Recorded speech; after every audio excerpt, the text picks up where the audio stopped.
Hello, I'm Joe McDonald and this is Big Mac's Battle Blog, and this is what you might call an emergency Kherson report.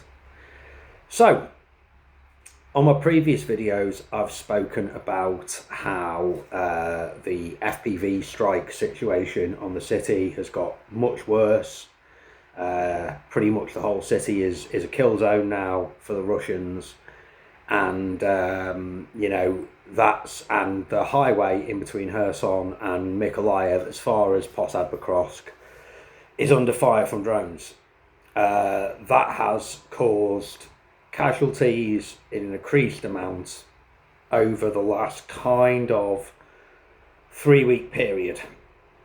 Now, some of you may be aware that there's been, over the last roughly 6-week period, there has been an increase in casualties in Kherson, full stop. And some of you who follow the war closely and go on the Telegram channels may be aware of a video that the Russians put out the other day of them basically killing quite a lot of our infantry on the islands.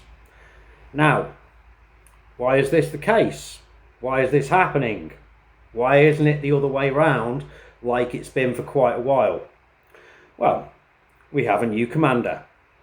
I do know his name and I do know his photo, but I'm choosing at this moment not to share it. We also have a new battalion commander, but we'll come to him in a minute because that shit's amusing, however terrible it is.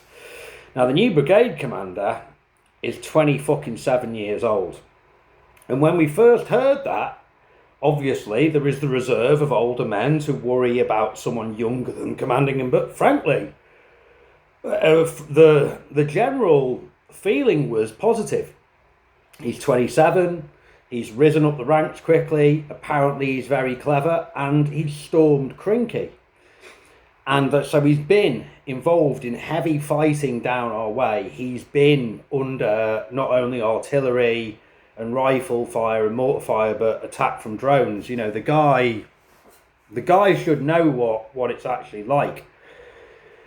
But well, he's 27, and guys at that age want to prove themselves.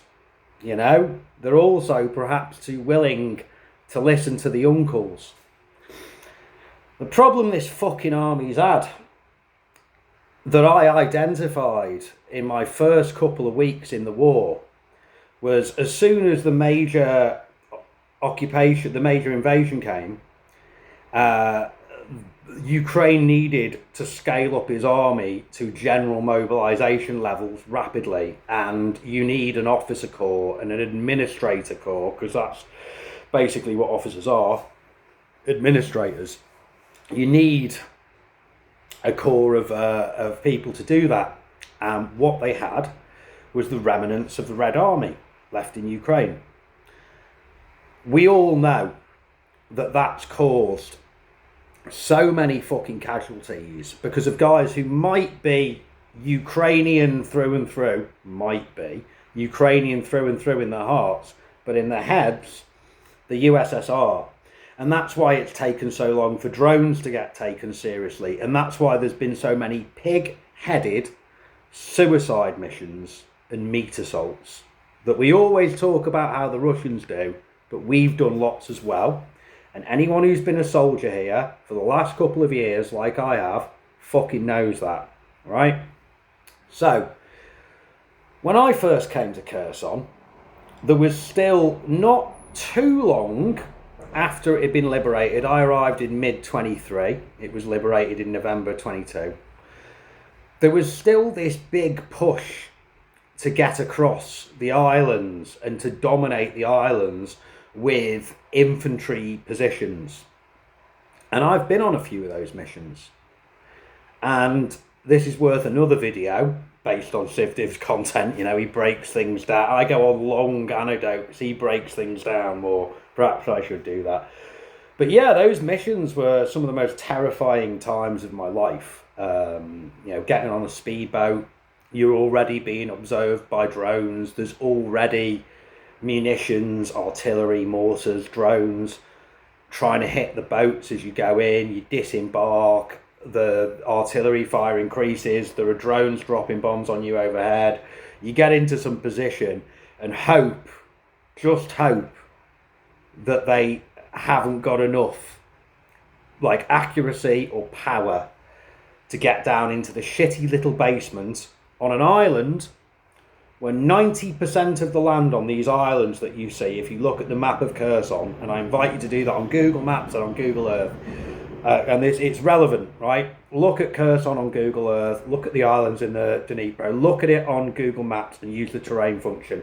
Most of it is a fucking swamp. No man can tread there.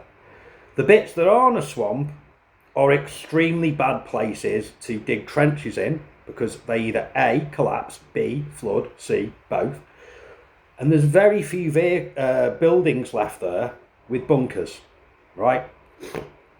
There's been solid, look at that area on Google Earth and just look at the swamp area and see how many artillery holes are in this land, right, from shells, how many shell holes, how many explosions have been, just on areas where no man has ever walked. Focus on the areas where there's houses, see what it's like there. It looks like a completely ruined French village you might imagine from the First World War, okay? Every single building has been hit or destroyed completely, okay? There's next to nothing left standing. Where the Russians, for the last year or so, because a while ago, we had this policy in Kherson where essentially we're trying not to destroy Ukrainian property, right? So no willy-nilly destruction of houses on the islands. Well, all those houses got put underwater in when the Nova Kharkova broke, right?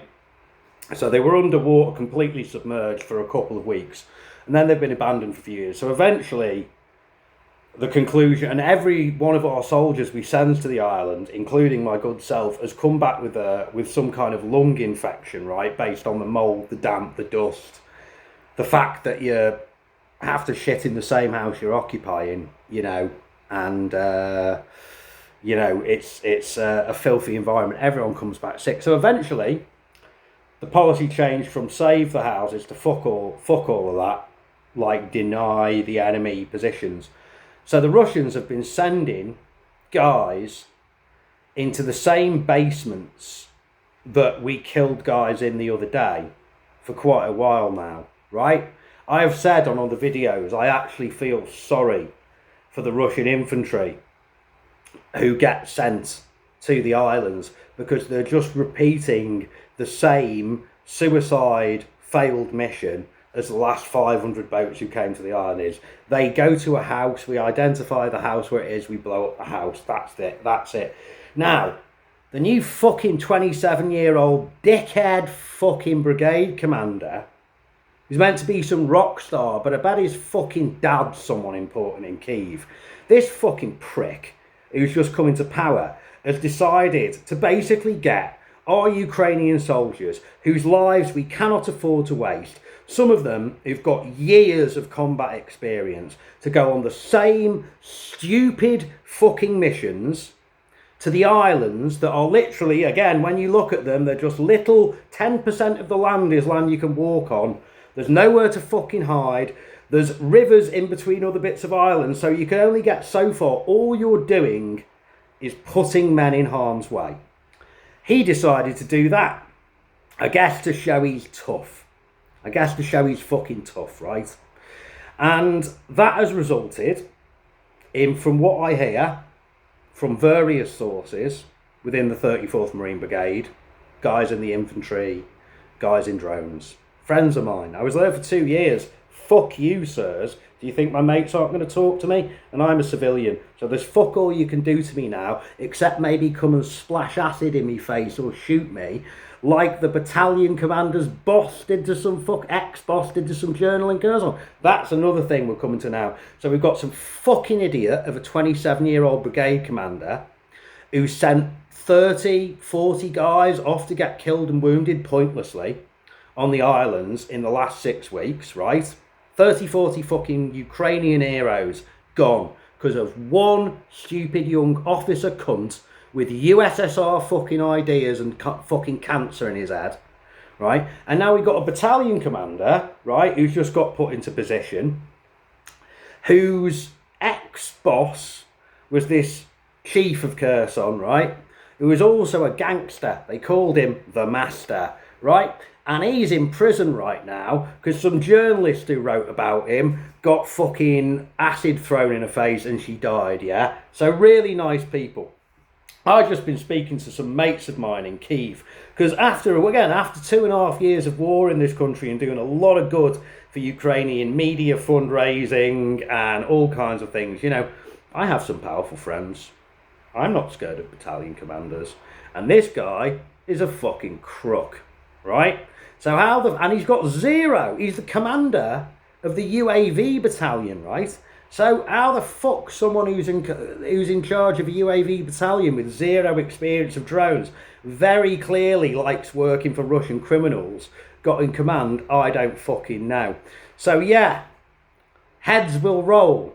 Heads will roll. And this is one of the reasons I'm making this video, is because this is all over a Telegram page called Kherson Non-Fake, okay? There's already a reply from the official Ukrainian 30th Marines, because lots of people who are soldiers in Kherson have got family in Kherson or the region, and some of these guys have died, you know, and their families are angry about it. They want to know why these guys are being sent on these stupid, pointless, walk into a kill zone missions, just like the Russians are, which is exactly what we've been doing to the Russians. We've been allowing them to come onto the islands and killing them again and again and again for 2 fucking years now, and suddenly matching the Russians' fucking tactics is a good fucking thing for some reason. Now, I might not be an officer, and I might not be even in the military anymore, and you might not like what I'm saying, but, high commanders, tell me how I'm wrong.